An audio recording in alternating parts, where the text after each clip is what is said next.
I'm John Travis in Novato, California on the 6th of May, 2020, talking to Sandra McLanahan in Virginia, Buckingham at Yogaville.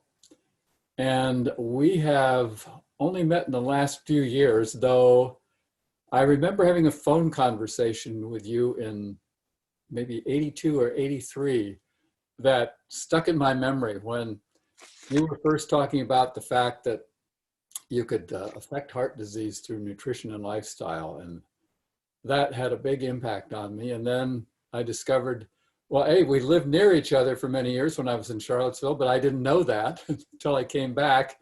And then we met up, you gave us a wonderful tour of Yogaville. And so that began our face-to-face connection.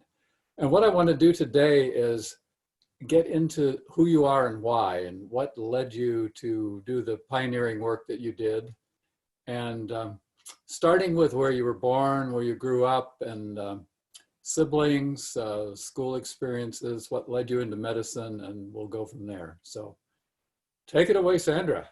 Oh, thank you so much. I really appreciate this opportunity to share my experience of 45 years of being a doctor. I was born in Chicago, grew up outside of Detroit, went to medical school in Michigan, and got interested during medical school in the idea of the relationship of lifestyle to health, because I began to see that so much of illness had a lifestyle aspect. So I started learning yoga to deal with my own stress of medical school. I went to my first yoga class, and I did I thought I'd have to turn myself into a pretzel, but I found out that just the gentle stretching was enough to make a difference, reduce the tension of stress. And then I did the deep relaxation, where I allowed my body step by step to go into a more relaxed state, tensing the muscles and then relaxing them, and then sending the mind through the body to help it relax. And as I finished and I got to that more peaceful state, I said, wow, this is a kind of medicine, deep relaxation and yoga. So I began studying it further. I met Swami Satchidananda as a teacher of yoga, and I went with him to India, where they have whole hospitals that use yoga to help prevent and reverse disease. And then I met Dean Ornish, who's also a student of Swami Satchidananda, and we did research together in Texas and in San Francisco to show the prevention and reversal of first heart disease, and then cancer, and then diabetes, and now Alzheimer's. So for more than 40 years, Dr. Ornish has been studying the relationship of lifestyle to health. He founded helped to found the Academy of Lifestyle Medicine, which looks at research associated with all our chronic diseases. And his latest book is called Undo It. It's about using lifestyle changes, particularly to prevent and reverse the most common diseases in our culture. And there are 4 basic components of the Dean Ornish program, and they are eat well, which is a whole foods vegan diet. That's the healthiest diet for the human body. And then move more. We're way too sedentary as a culture, and we need to include movement, the gentle stretching of yoga, and then active walking and exercise in general. And then stress less, because 80 to 90% of illness is stress related.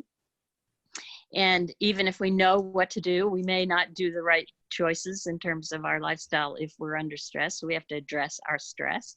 And then finally, love more, which to me makes the most sense of all, to love more, because that keeps us safe, to love ourselves and others. And yoga teaches us to find the love within ourselves, and then bring that loving person to life rather than expecting life to give us love and satisfaction. The word satisfaction even has its root in sat, which is where the word Satchidananda comes from. Sat means beingness, and chit means to become conscious of. And then when we are conscious of our being, sat chit, we get ananda, bliss. So we experience the pure consciousness, which is blissful, and then we bring that awareness to every step of our lives, and becomes more filled with joy and peace and love and light. And then we can make healthy decisions in the face of opportunities. We can change the difficulties into learning experiences, remain calm in the midst of, say, for example, this latest virus challenge. And it's important, I think, in general, to realize that the same sorts of lifestyle things that help prevent the major diseases in our culture also help protect against coronavirus. So things like, number one is obesity. It is an unhealthful diet. That's number one cause of illness in Western cultures. Number two is cigarettes, and yoga can help people in quitting cigarettes. Number three is alcohol. Alcohol doesn't prevent heart disease and makes people at more risk for infections and cancer and heart disease in general. And number four is lack of exercise. They say sitting is the new smoking because we're indoors way too much and sitting way too much. And then finally, stress itself, to address our stress through the stretching, breathing. There's 5 basic components of yoga: the stretching, the breathing exercises, the relaxation directly, and then meditation and visualization and mindfulness in daily life. Well, that's So that's a long answer to that. That's great summation of the work. I want to dig back more into your origins and what led you here. Like you were born in Chicago, you said. Did you grow up there or Michigan? I grew up in Detroit, outside of Detroit. My father was very spiritually oriented. My biological mother passed away, and then my stepmother supported him in his quest. He was a minister of a church for a while. So I got exposed to the idea of life having a deeper spiritual dimension. Mm-hmm.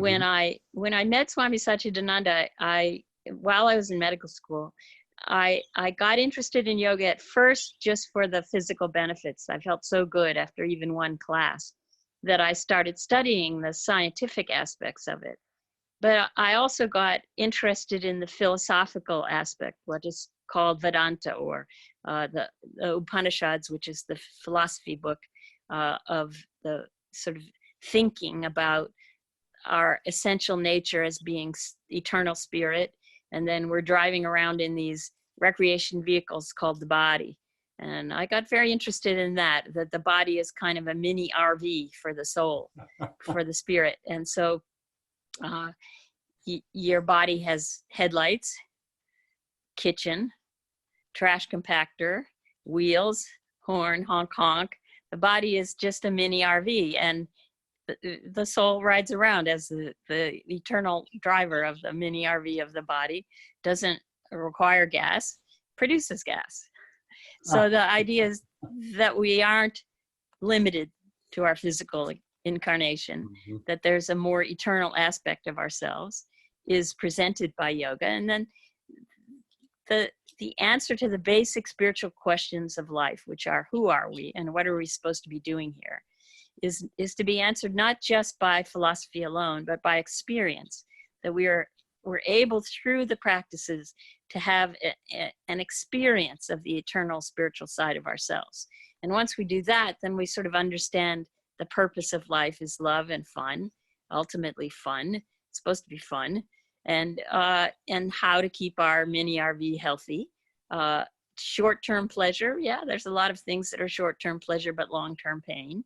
So we can choose to go through a little bit of discipline. Somebody gave me a great definition of discipline. They said, discipline is when you put the screws right in the doorknob so you can open the door. So making it fun, making my yoga practice fun. I have a yoga mat that I love. I have a part of my room that I dedicate to my yoga practice. I start the day with a sauna to warm up the muscles and get ready for some yoga practice. I have a little mini sauna in my house, and then do breathing exercises, which I love. The breathing exercises are really centering and calming because the breath and the mind are so connected, and it's a basic truth that it is impossible to stay stressed if we make ourselves breathe slowly and deeply. So slow, deep breathing is incredibly peaceful. And to start the day like that, you have a different kind of day. And then I also love to run. I ran the Boston Marathon. I love to run. And so I do yoga practice and then run to sort of start the day in a good lifestyle connection. And then whole foods, vegan diet, basic 4 food groups. We grew up thinking we're healthy. We're whole, one was meat, one was dairy, one was fruit and vegetables, one was grains, but it wasn't based on science. It was invented by General Mills to sell cereal. So it was marketing. So the most optimum for us in terms of foods is whole fresh fruit, whole fresh vegetables, whole grains, and beans. Those are the new 4 food groups. And so at least 4 pieces of whole fresh fruit. The best are berries and in general, a wide variety of colors in our fresh fruits. You cannot gain weight eating fresh fruit. It's a myth. And it's healthy for the body with the fiber, and the elements of fresh fruit keep the arteries flexible. And it acts in the brain to help us feel full. So it also helps prevent diabetes. The number 2 is fresh vegetables, 2 salads a day, and I try to do that. Lots of greens. Greens keep the eyes healthy, as well as give a broad range of nutrients for the blood. Chlorophyll and hemoglobin are very similar in construct. So eating the rainbow, I tell my patients, eat the double rainbow every day. Lots of colored fresh fruits and vegetables. And then beans are higher in protein than beef per pound, and yet they have fiber and phytonutrients that help keep the body healthy. So beans, lentils, dal, things made out of soy. Soy is safe. They've done 5 studies now where they fed soy to women who'd had breast cancer. They had less recurrence from eating soy regularly. So not only does it not promote cancer, it fights cancer. And then whole grains only, rather than white flour and white rice and the things that are contributing to the diabetes epidemic in our culture. So diet is pretty simple to me. Just eat the foods as they occur in nature. If you eat an apple, your blood sugar stays nice and steady. If you eat 1 apple a day, 25% less risk of stroke. That's really worth doing. The old apple a day keeps the doctor away. Yeah, just eat the double rainbow and eat the foods as they occur in nature. If you eat applesauce, makes your blood sugar go up and down. Even the blood sugar goes up a little, the body becomes more inflamed. And the white cells are less active to fight infection. So eating sugar and alcohol regularly, more risk for coronavirus. And now they're really looking at what are the elements of lifestyle make us prone to not be able to fight off this virus. Normally our immune system, and about half people, maybe 80% of people, can fight this off fairly easily. But the 20% that don't have an impaired immune system, which is they're made more vulnerable by the risk factors of obesity.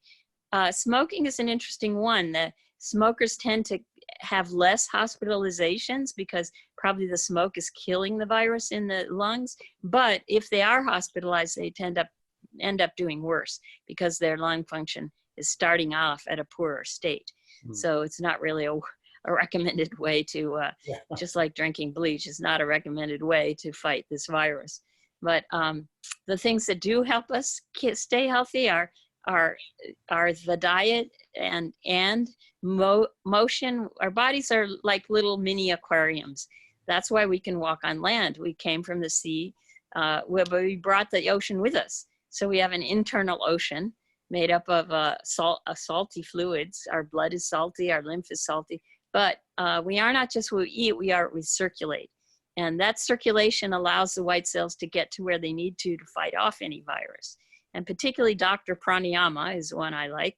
The yoga breathing exercises are like a doctor on call 24/7. So they'll make the lung tissue stronger to defend itself against any invading viruses.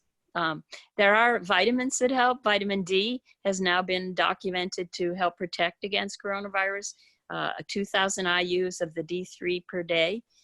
Getting out in the sun, your body makes vitamin D, but we're a very internalized culture. We spend 90% of our time indoors, even children, and so we're not getting exposure. So to take the extra vitamin D and a good multivitamin, I like to recommend VM75 veggie caps by Solgar. They're really a good multivitamin. A couple of caps of those per day. And then extra vitamin C that has been documented to help fight cold virus, which coronavirus is in the family of. And so 2,000 IUs or 2,000 milligrams of vitamin C complex, not the ester C, at least 2,000 a day. And if you tend to be prone to infections, 2,000 2 to 3 times a day will increase quantity and quality of white cell function to fight infections. So omega-3s you can get from this basic 4-food group, whole food vegan diet. Also, you can take algae-based or nutritional yeast as sources of omega-3s, not fish, because it's a fishy business, this fish.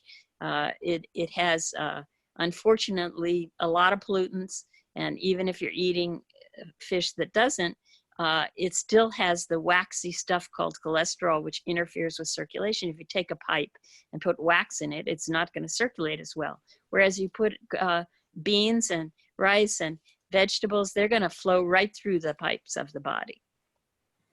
Well, I'm still curious about your background.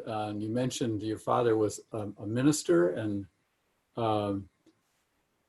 well, for some of his life, he worked for the co-ops and credit unions the rest of his life, promoting. He was from a very wealthy family, and he saw what happened during the Depression. He saw people standing in line for bread, and he thought, this isn't fair that these people have to stand in line for their food, and I have plenty of food. It's not right, and that is happening again in this day and age. So he quit his sort of privileged life, and he went to found co-ops, farmers co-ops, where people could share instead of giving the money to the banks. And the richer people, the robber barons of the day, which they've resurfaced it again as the president and the present government and the Republican Party in general. It feeds the rich and takes from the poor, thinking they deserve to be poor somehow. Well, my father didn't feel the same way, and I don't feel the same way. I think caring and sharing is the way we should go, and we're a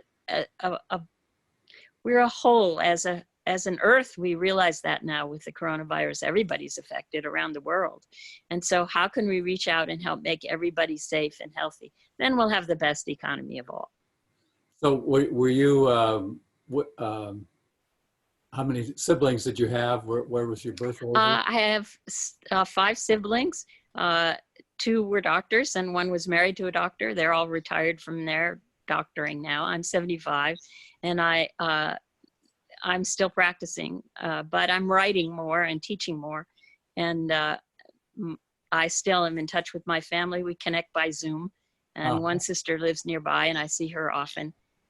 My family is the Sachidananda family also, because I live at an ashram, which I love.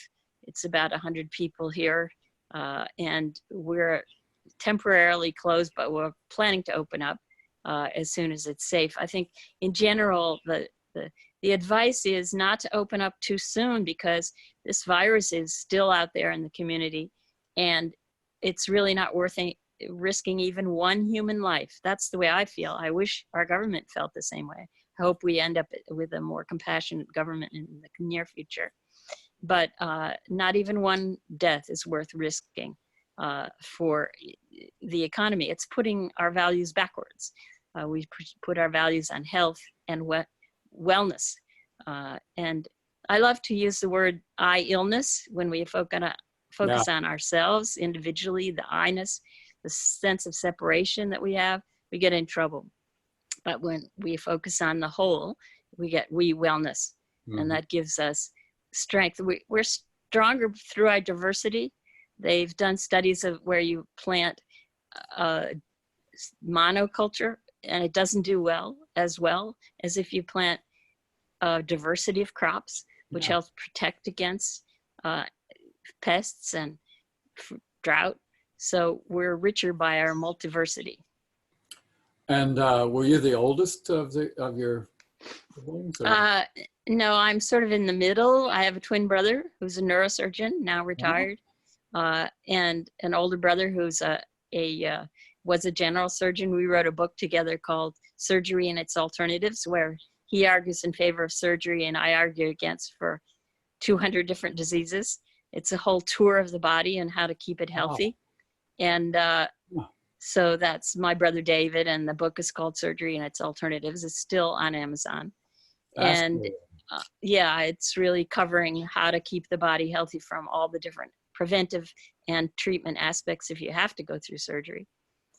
And so now I have a extended family of all the people that are part of the Satchidananda and yoga ashrams around the world and centers. There are 1 in 5 Americans is doing yoga now, and 1 in 3 is considering doing it within a year because they know it's good for them.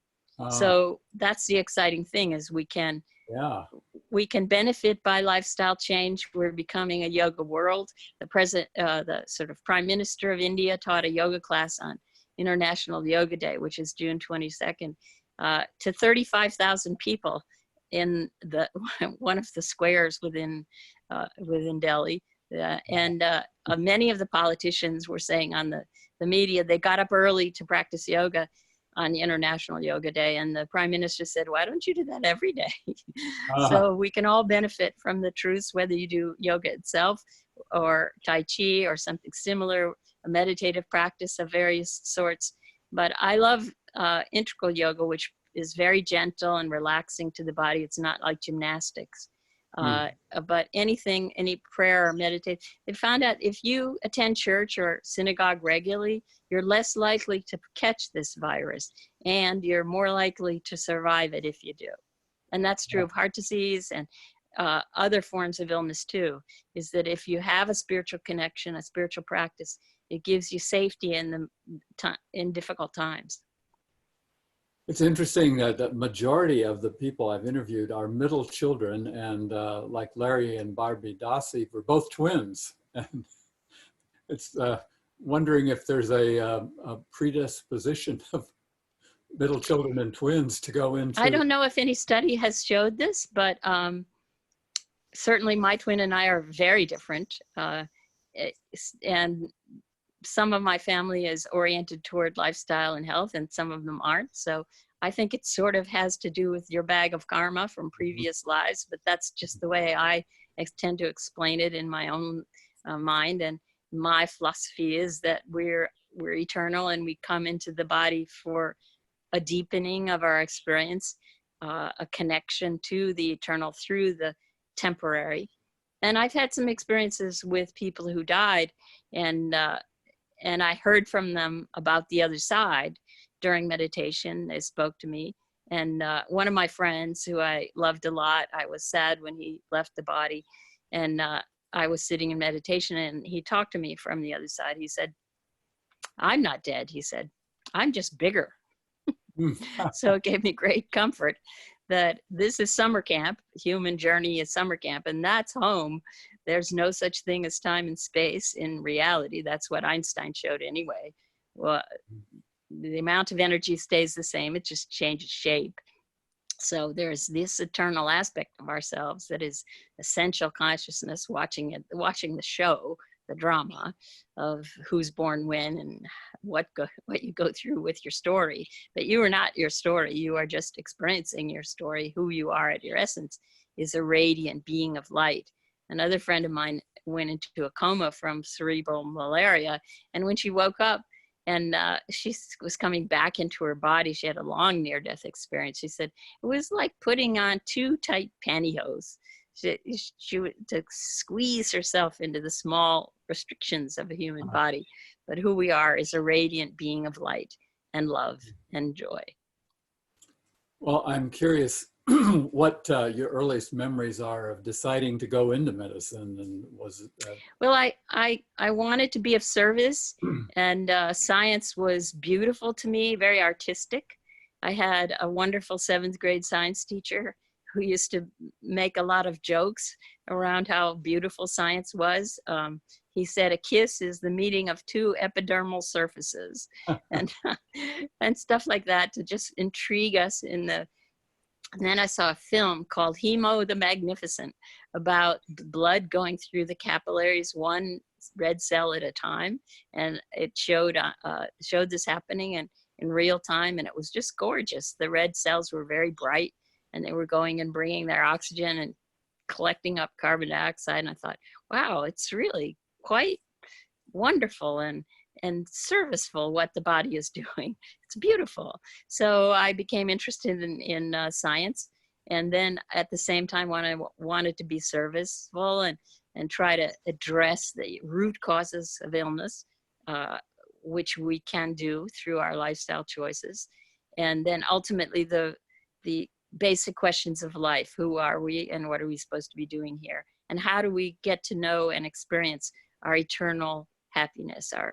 The word happiness, everybody just wants to be happy, but you can't have happiness by pursuing happiness, because then you're in the pursuit, you're not in the happeningness. Where happiness lives is right in this present moment, the power of now, the happeningness. So happiness is on board already. You're home all along. That's what Dorothy says at the end of The Wizard of Oz. Well, Frank Baum, who wrote The Wizard of Oz, was a student of yoga, and he wrote that whole story about the pursuit of yoga. The Yellow Brick Road was the path of yoga. The various characters were the various types of yoga: Bhakti yoga, Jnana yoga, and so forth. And the idea was that at the end, Glinda says to Dorothy, "You're home all along." In other words, we already have in us happeningness. That's pure consciousness. And when we quiet the mind, we experience that. And when we get a taste of that, then we know who we are at our essence. And we figure out what we're doing here from that experience. Mhm. Well, moving back into your timeline and your story in this body, where did you go to school? I went to Swarthmore to college, which gave me a lot of freedom to design my own program. And then I went back to medical school, which only cost $800 a year, for back to Detroit to Wayne State University Medical School. I went there because my father had 3 children out of 6 in medical school all at the same time. So it was great to go back to a state school, and they let me design my own program. They were really happy to have me there. And so I spent quite a bit of time in California as part of my medical studies. And that's where I met Swami Satchidananda. That's where I learned yoga. That's where I learned about lifestyle and health more, the sort of California consciousness. And I graduated college in 1968, and then went to California in 1967 first. So I was there around the time of the Summer of Love, and I worked with migrant workers, and I saw the serviceful aspect of life, and also the sort of lifestyle. I learned about the benefits of vegetarian diet. I learned massage at Esalen. I learned about the optimum healthy choices that we could make. And so when I finished medical school, I had met Integral Yoga and Swami Satchidananda. So I right away went to India for 3 months with him and looked at all the roots of the teachings and the ancient wisdom of these. The Vedas are the spiritual sort of philosophy of yoga. They're the most ancient scriptures we have. And they give us the deepest kind of answers. I love the Upanishads. It's my favorite book. I like a translation by Thomas Katz. And in it, he talks about how, one of my favorite lines is, the enlightened person does whatever's appropriate. In other words, whatever each moment has as its duty, we meet it with our whole self. And then we understand pain in a different light. If we didn't have pain, we'd lose our fingertips because we wouldn't withdraw them from hot surfaces. So the idea is that pain is a teacher and a friend. We look for the silver linings playbook whenever we have pain and see what we can make out of it. Once when Swami Satchidananda was leaving for 3 months, and I always felt so much peace in his presence from all his yoga practice. And I said, how can I feel this peace while you're away? He said, embrace suffering. So it was kind of like a deep wisdom, a deep truth, kind of like a Zen koan, to embrace pain and embrace suffering. It's easy to embrace pleasure. That's easy. But if we can embrace a little bit discipline, a little bit of the journey of toward a healthy lifestyle, we feel better. When I was working with Dr. Ornish, we were offering 10-day lifestyle retreats. And then we ended up offering just 3-day lifestyle retreats because they're so helpful. In 3 days, you feel so much better with a healthy lifestyle. Where were you doing those? In California, and Dr. Ornish now is offering his teachings around the world. You can log on to his website. You can connect up to other people doing this. His website is pmri.org. His center is in Sausalito, California, where he's still doing research. His latest research project is on the same lifestyle program that helps reverse diabetes in a month. You can reverse type 2 diabetes on his program. It's in the book, Undo It. You can just use that book to change your lifestyle. Yeah. Or you can use Dr. Dean Ornish's program for reversing heart disease, which applies to all these chronic diseases. So his latest research is on Alzheimer's and the same lifestyle program to help prevent and reverse Alzheimer's. Yeah, I interviewed him last month, and in fact, Yes. a dear friend who has Good. Alzheimer's who's trying to get into the program. They're on hold right now with the virus. But so you then had your own practice? Yes, I have always had my own practice. I worked in Richmond, Virginia for 15 years, which is near where Yogaville is. And then now I've been based at Yogaville for the last 15 years and seeing patients here and at a long distance. I worked with several other books, helping the people to produce these other books. There's one on breathing, which is kind of slowed in the pipeline because of the virus right now, called Take a Deep Breath. And that'll be coming out soon too. Now, one of the people I interviewed who knew you, I'm trying to remember who it was, said you had one of the first integrated medicine practices ever. That was in Connecticut when I first started out. I was for 8 years in Connecticut. And we had a center called Integral Health Center, where we integrated all the different paths, the main paths of lifestyle. So myself as medicine, and then I worked with a chiropractor and a psychotherapist and a massage therapist and a nutritionist. And we all worked together to have sort of a multi focal point on lifestyle. And it was really fun to work as we had a staff of about 25.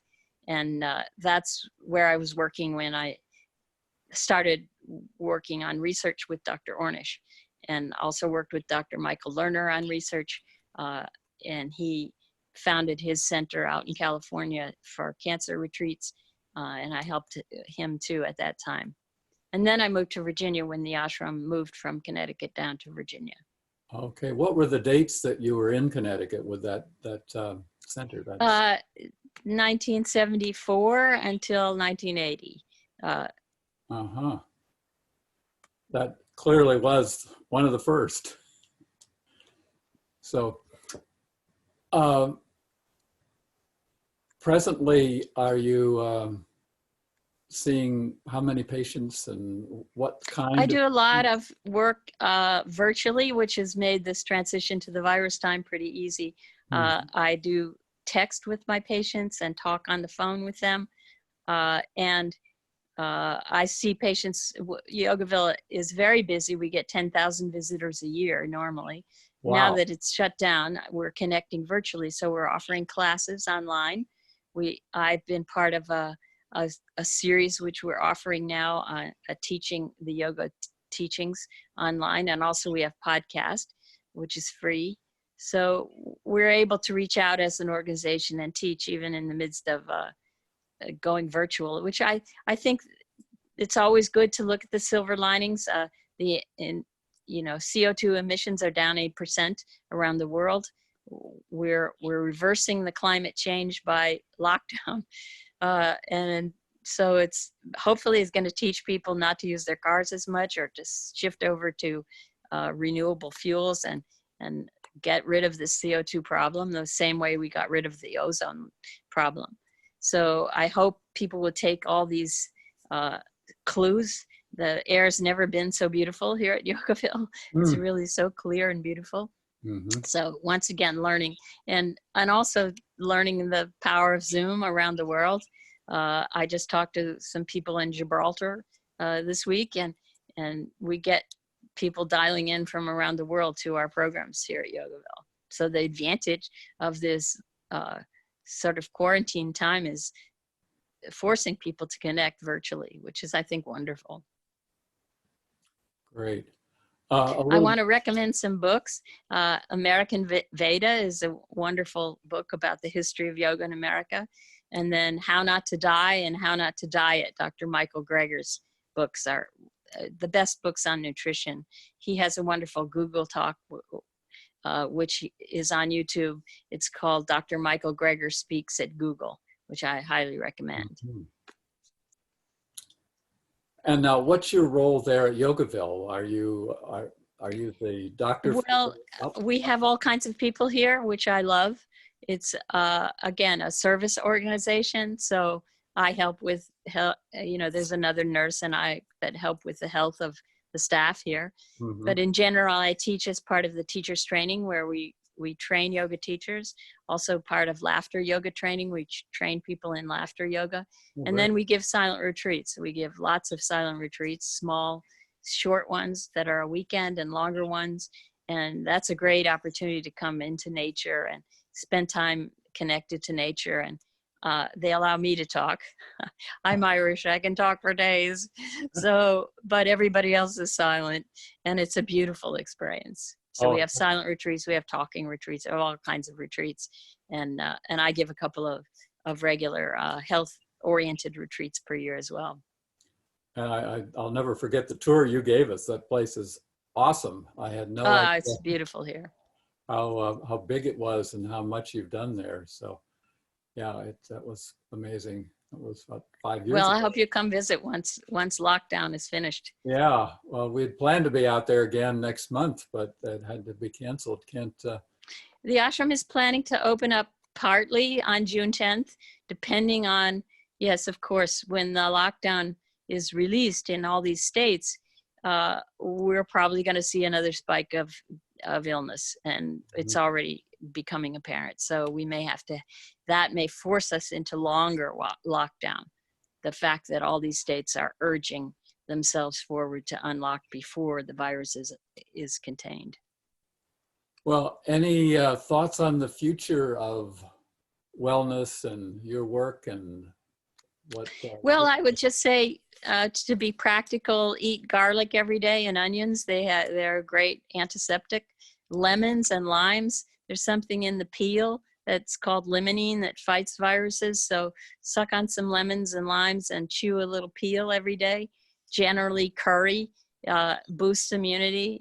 Ginger in Ayurvedic medicine is called the all systems remedy. And just love everybody, even the ones that are making the wrong decisions for the health of themselves and others. Just pour out love because that'll keep you safe. And it's more fun anyway. Well, that's great closing comments. So thank you again so much. I'm going to end. Oh, thank you again so much. Thank you for this opportunity. This has been great. So thank you.